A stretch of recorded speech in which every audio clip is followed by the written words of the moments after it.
I'm more of a tech guy. I'm not really the front end of what you would consider the data set. I am an avid supporter of open source and open data.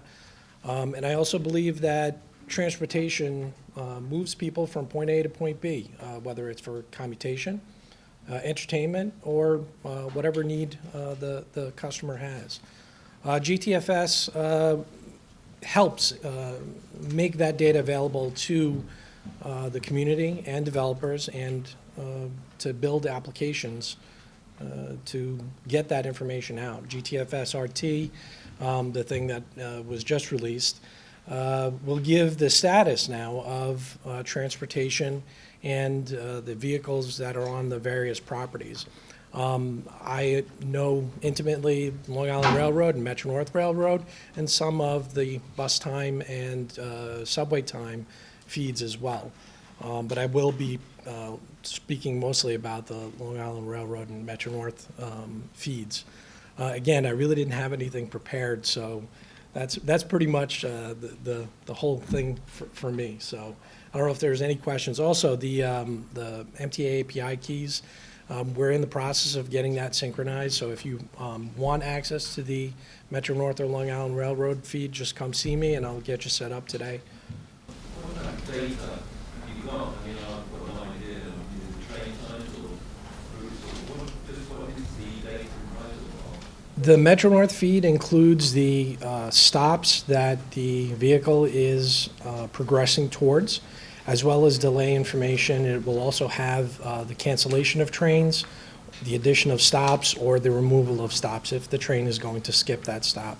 Long Island Railroad feed has some similar type of data. Their approach is a little bit different.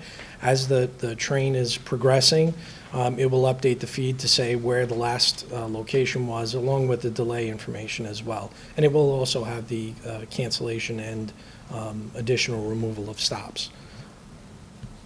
Can you describe a little bit about what the location data is in Metro North? The location data is primarily from our vehicle tracking system. It's not GPS enabled, but it is location-based enabled through our various vehicle tracking systems. What's included in the record? What kind of data? Mainly if the train is going to be delayed, and how long of a delay it's going to be. So it's equivalent to what you show on train time.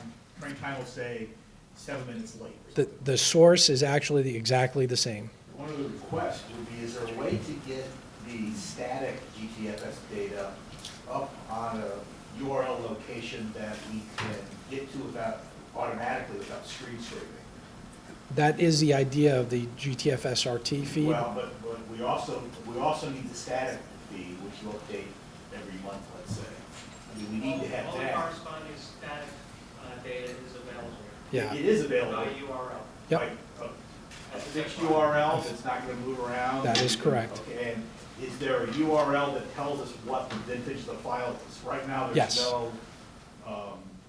That's on the web page. We haven't incorporated that into the latest. Yeah. Right now, there's nothing in the file that tells you the date of the file. That's coming. That's so coming. we need to have... Yep. Right now, I've got to screen scrape out that date to know that the file's changed, so I know I've got to run the file. That is absolutely coming. Okay. All right. Things to come. Thank you very much.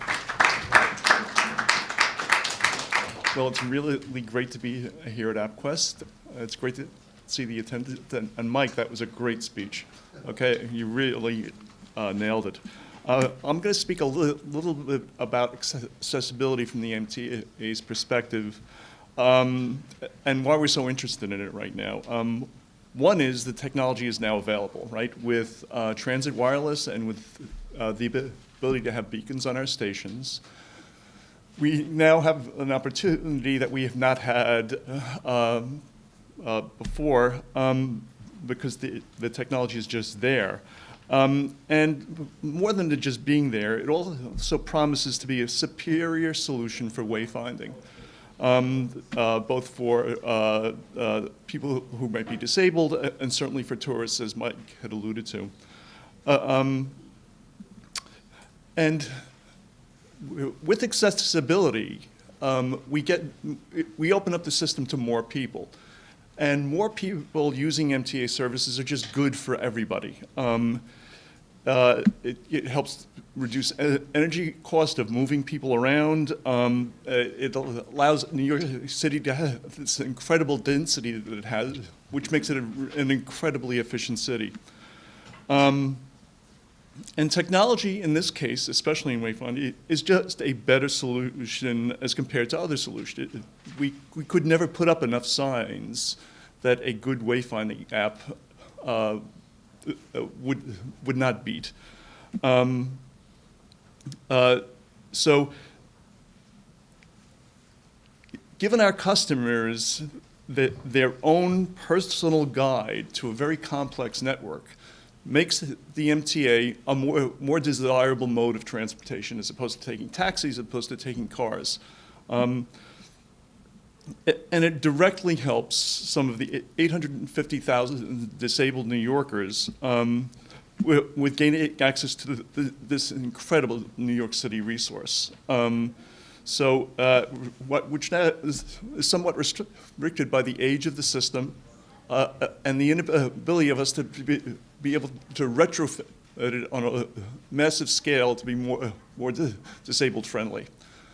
So we are really looking forward to your ideas about how beacons can be used for wayfinding.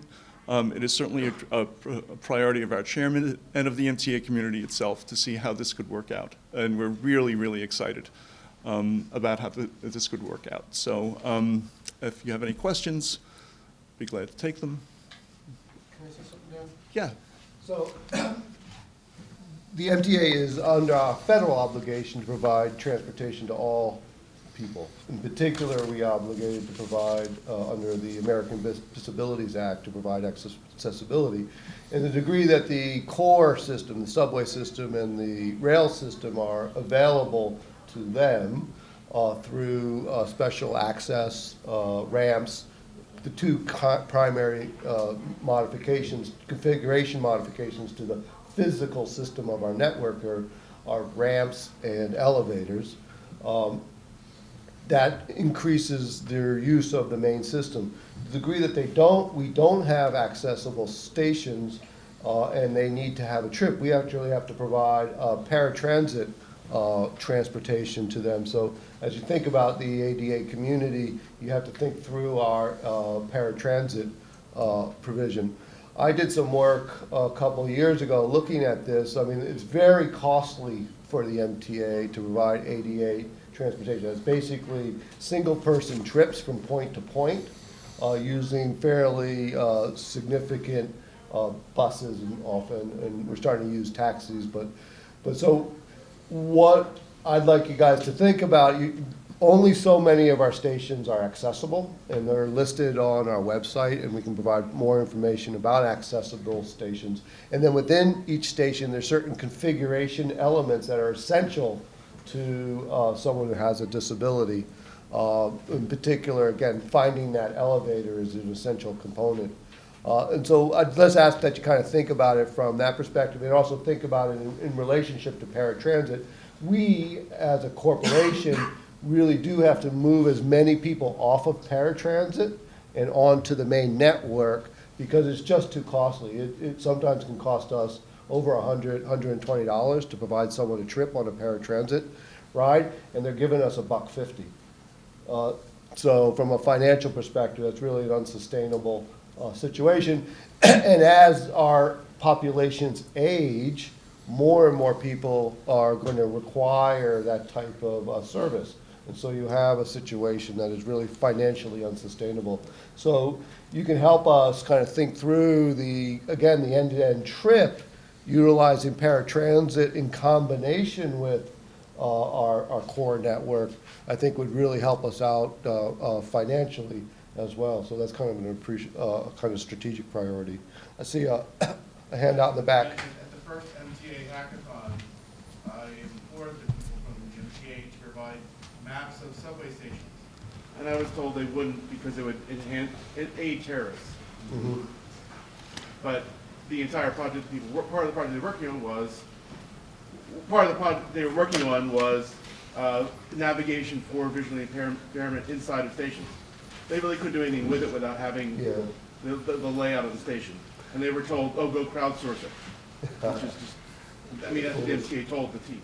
Well, I think our thinking's evolved in that. I mean, we're still very concerned, obviously, and we have security concerns as well. So we have to kind of find a fine line of providing information necessary for Right. that. But we are, and I don't know And the what we actual are doing answer. for this contest is there will be maps provided by wireless so that you can use beacons for wayfinding, but you'll only be getting the information that's usable for wayfinding. We're not going to put wiring closets, we're not going to show power substations or things like that, but it'll be, Inside the station that the user have access to.